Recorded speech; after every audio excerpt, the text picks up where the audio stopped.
dan besar peluangnya untuk terjadi kembali dan kita hadapi pada pelaksanaan pilkada yang akan dilangsungkan di akhir tahun ini, tepatnya pada tanggal 27 November nanti. Saya ingin memulai slide yang pertama mengenai beberapa masalah yang kita lihat, dan sepertinya ini udah bukan menjadi hal yang baru lagi atau asing bagi teman-teman semua, karena sudah sangat didiskusikan dan juga diperbincangkan ketika mengawasi atau melihat jalannya pelaksanaan pemilihan presiden yang kemarin. Ada beberapa masalah yang saya highlight dalam diskusi sore kali ini. Pertama, mengenai intervensi dan cawe-cawe presiden, kemudian soal dinasti politik, lalu ada politisasi sumber daya milik negara, dan juga bagaimana pada saat pelaksanaan pilpres kemarin proses pengawasan maupun penindakan terhadap berbagai dugaan kecurangan dan juga pelanggaran itu sangat lemah gitu ya prosesnya, dan sangat lambat dilakukannya.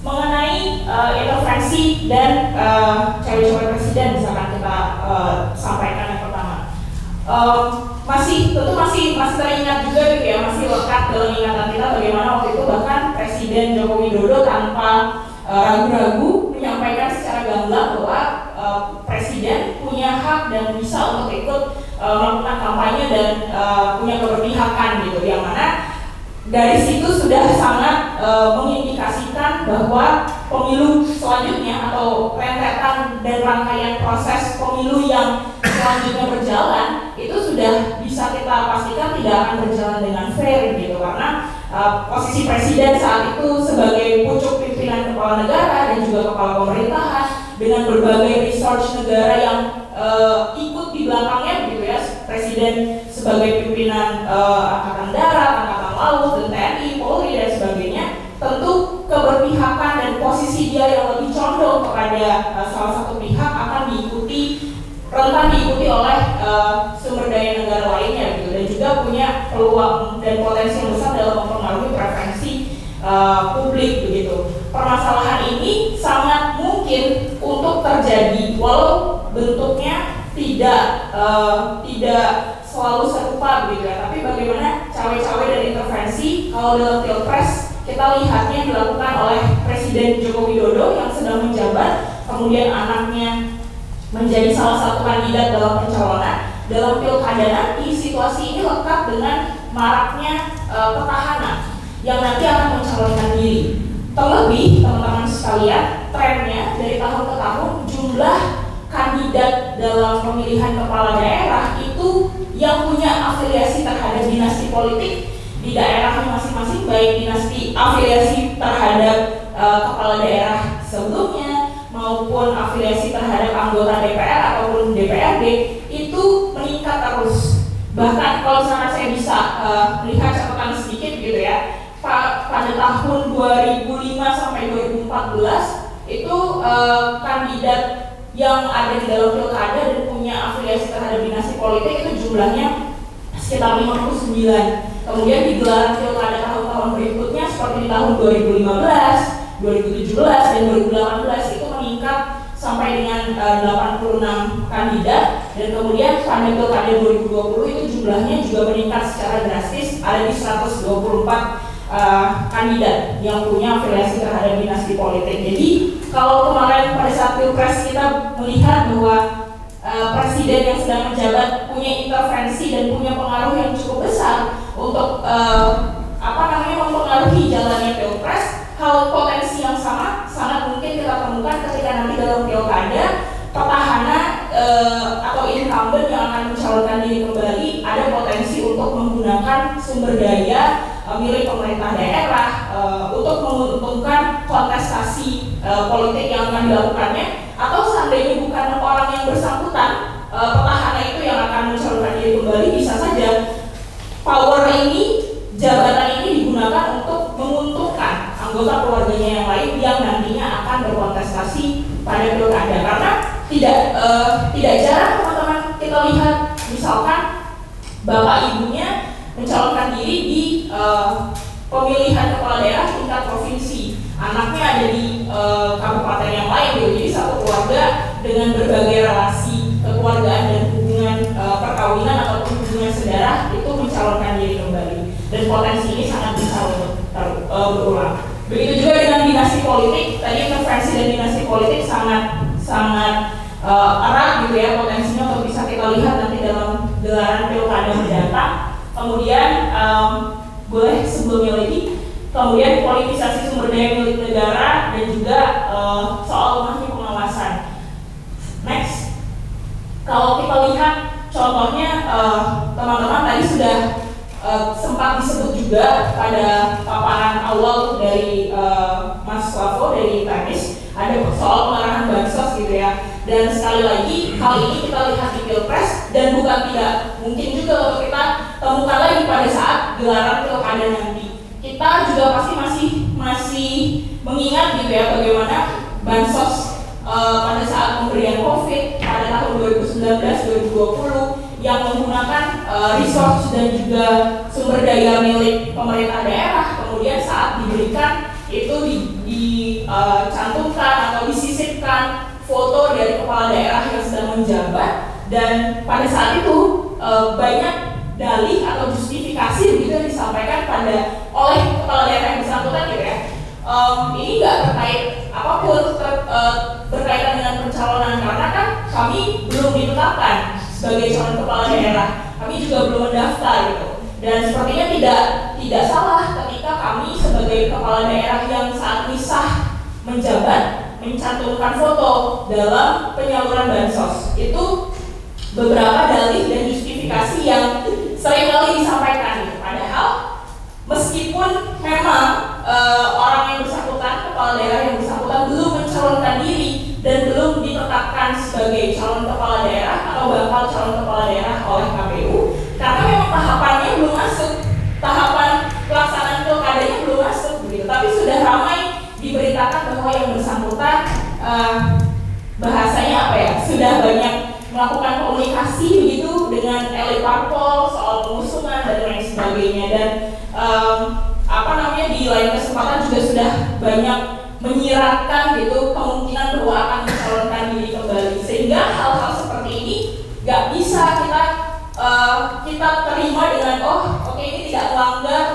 ketentuan dalam pelaksanaan pemilu karena belum masuk ke dalam proses penetapan calon dan lain sebagainya. Tentu kita harus melihat intentionnya gitu ya, niatan untuk mencalonkan diri kembali dan kemudian berusaha melekatkan citranya, persepsi publik terhadap dirinya, berusaha untuk membiasakan publik terus terpapar dengan dirinya, baik itu mencantumkan fotonya, namanya dan lain sebagainya dalam proses penyaluran bantuan yang mana tidak berasal dari kantong pribadinya gitu, tapi berasal dari penggunaan sumber daya milik negara. Dan kita sangat familiar soal fenomena ini pada Pilpres kemarin gitu ya, karena proses distribusi bansos yang dilakukan seolah-olah ingin mengaitkan atau menempelkan atau mencantolkan gitu citra pribadi tertentu secara individu yang punya jabatan kepada dalam proses distribusi bansos ini, padahal itu tidak terkait dengan individu manapun gitu ya. Itu dalam hal penggunaan program kerja di daerah yang tidak hanya distribusi bansos, tapi juga bisa dalam program kerja yang lainnya ketika dilakukan kunjungan kerja, inspeksi dan lain sebagainya. Kemudian di poin nomor 2 saya menuliskan mengenai pengerahan dukungan melalui ASN. Kita tahu gitu ya teman-teman, di tingkat daerah pejabat pimpinannya ASN itu adalah kepala daerah. Untuk ASN di tingkat pemerintahan provinsi maka pucuk pimpinannya adalah gubernur. Begitu juga di tingkatan bawahnya ASN di tingkat pemerintahan kabupaten, kota dan lain sebagainya. Kepala daerah di masing-masing tingkatan adalah pimpinan, pejabat pimpinan dari ASN tersebut. Maka sangat besar potensinya pengerahan ASN untuk kepentingan elektoral dari kepala daerah yang sudah menjabat sebagai petahana dan ingin mencalonkan diri kembali gitu. Karena meskipun kita mengetahui himbauan bahwa ASN harus bersikap netral dan lain sebagainya, toh pada saat pelaksanaan pemilihan presiden kemarin kita mengetahui gitu bagaimana netralitas itu pada akhirnya tidak terjadi juga, dan hal yang sama patut kita waspadai saat pelaksanaan pilkada mendatang gitu, karena ASN sangat mudah, sangat punya potensi untuk dipolitisasi, dan ada kemungkinan yang harus diwaspadai juga, misalkan perintah untuk mengamankan suara, mengamankan bantuan bagi kepala daerah petahana dengan iming-iming atau dengan ancaman misalkan untuk tidak dimutasi atau tidak dipindahkan, tidak dipersulit karirnya di kemudian hari sebagai birokrat. Hal-hal seperti ini patut mendapat perhatian dan juga kewaspadaan dari kita bersama gitu. Kemudian berkaitan dengan tadi kita sempat bahas soal dinasti politik yang juga punya kaitan dengan nepotisme begitu ya, biasanya yang mana kalau menurut putusan MK kemarin nepotismenya dalam pilpres yang sudah terang dan kita saksikan bersama itu belum atau tidak terbukti gitu. Pencalonan di tingkat pemilihan kepala daerah, pencalonan yang hanya mengedepankan afiliasi terhadap dinasti politik yang sudah ada di daerah itu kemudian menghalangi hak masyarakat sebagai warga negara dan calon pemilih yang berhak untuk disuguhkan calon-calon yang punya kompetensi baik. Tapi akhirnya karena modalitas yang berbeda-beda dan lebih kuat bagi para kandidat yang disokong oleh dan punya afiliasi terhadap dinasti politik tersebut, akhirnya mereka yang lebih mudah untuk mencalonkan diri dan menjadi kandidat, sehingga kompetensinya bisa jadi tidak lebih baik dari calon-calon yang lain, tapi karena dukungan dan modalitas yang lebih besar, jadi lebih mudah untuk mencalonkan diri. Kemudian kerentanan yang terakhir yang saya cantumkan adalah soal politik berbiaya mahal. Tentu hal ini tidak hanya terjadi di pilkada, teman-teman. Ini menjadi permasalahan yang sistemik dan juga belum bisa dientaskan sepenuhnya dan masih terjadi dalam proses pelaksanaan pemilu, bahkan sejak periode-periode sebelumnya sampai dengan saat ini gitu. Kita mengetahui bahwa politik berbiaya mahal itu menjadi salah satu akar terjadinya korupsi politik dan terjadi lingkaran setan gitu ya, karena sejak awal pencalonan misalkan mengeluarkan dan menggelontorkan biaya yang sangat besar ketika menjabat, yang dipikirkan bukan lagi bagaimana membuat kebijakan dan melaksanakan pemerintahan daerah berbasis kepentingan masyarakat, tapi berbasis kepentingan dirinya sendiri. Saya udah keluar modal banyak kemarin untuk mencalonkan diri. Ini gimana caranya 5 tahun periode jabatan saya bisa balik modal seperti itu. Ini lingkaran korupsi politik yang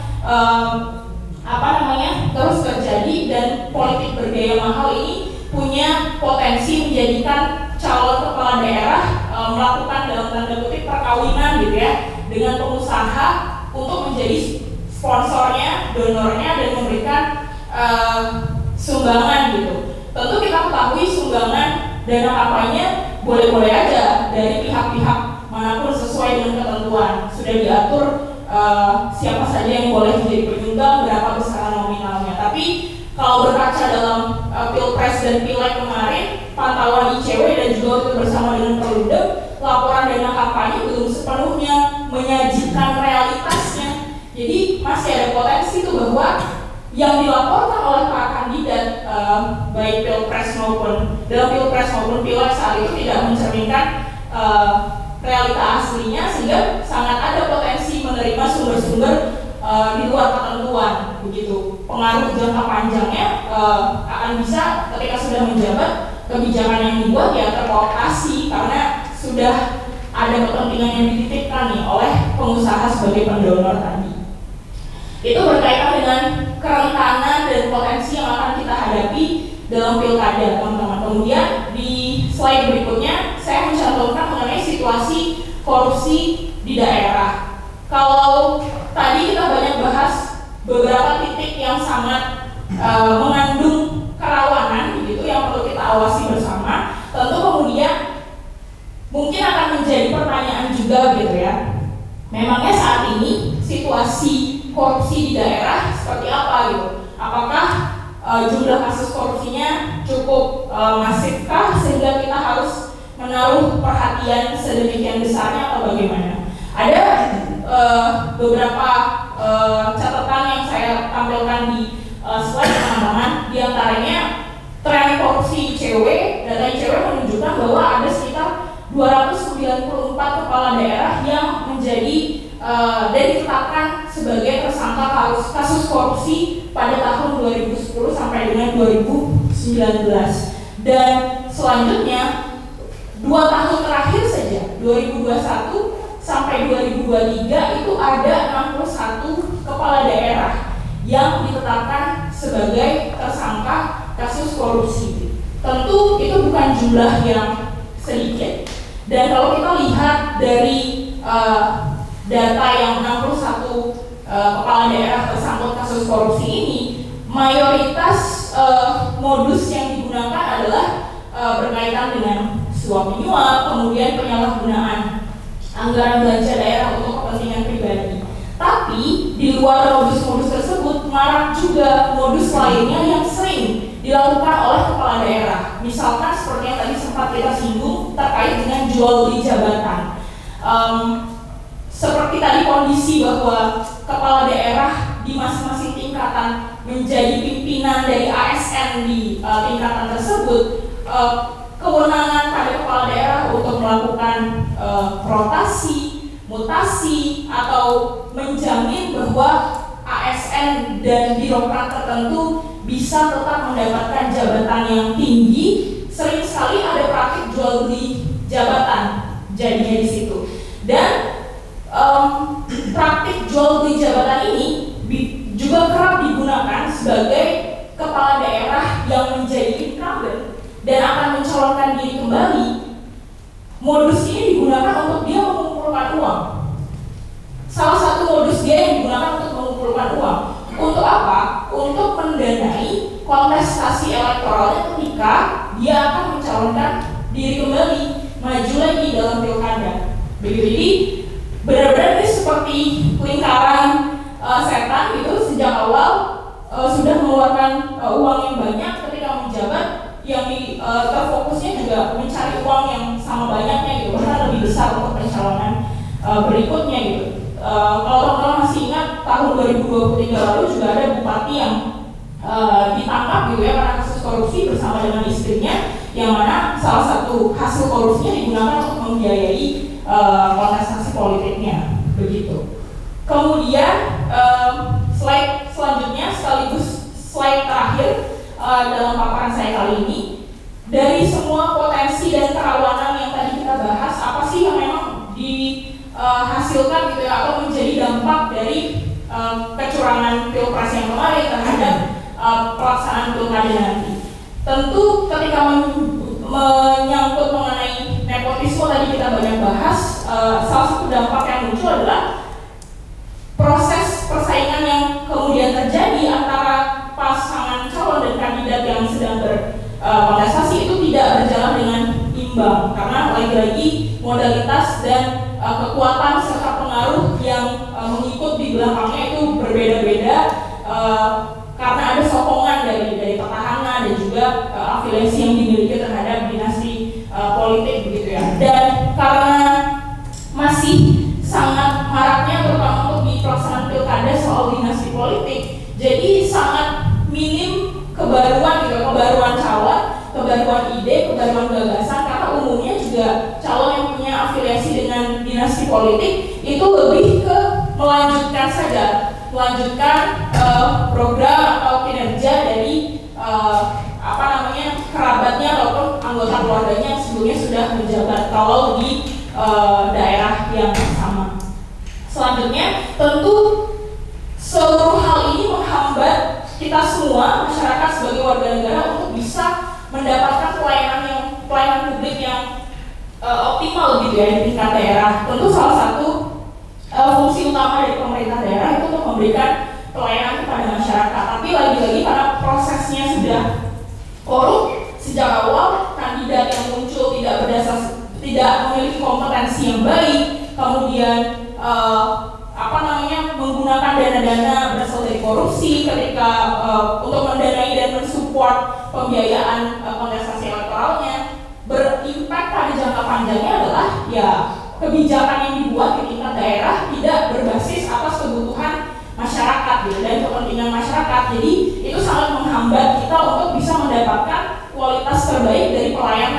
kayak pendidikan, kesehatan dan lain sebagainya.